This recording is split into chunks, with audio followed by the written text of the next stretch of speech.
Let me tell you a story about food in Europe.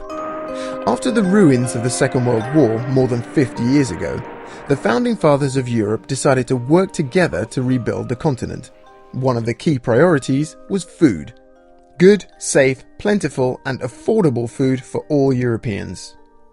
The aim of Europe's food policy was to improve the amount and quality of the food. Policymakers and politicians realized that farmers are very important. Therefore, the farmers were guaranteed good prices for their products in order to improve their work methods, enlarge their farms, and work more efficiently.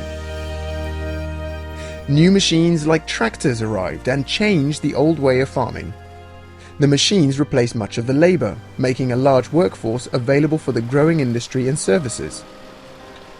The face of farming changed for good, moving from small family farms to larger and more specialized holdings. This policy proved to be a big success, as Europe produced so much food it soon became self-sufficient. After some decades, it even produced too much. In the 70s and early 80s, we were faced with butter mountains and milk lakes. The big success became an unhappy one. Farmers were unhappy because with so much food around, prices went down. Politicians were also unhappy because they realized they'd overshot their goal. So they started to change the policy, trying to think of a way to keep close to the goal of safe and affordable food for everyone. Europe is big and diverse, so changes did take some time to settle in. But food policy now is very much different from the policy 50 years ago.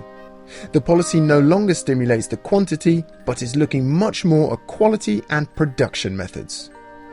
This year, 2012, it's exactly 50 years ago since Europe started a food policy. Just like after the Second World War, we're living in times of turmoil. Again, Europe is changing, and again, one of the key priorities should be food. Good, safe, plentiful and affordable food for all Europeans. What we need is a new master plan, a strategic food policy that allows us to make enough healthy food for everyone for the next 50 years without using resources beyond our means. Despite significant reform in recent years, more will be needed after the current CAP package expires in 2013.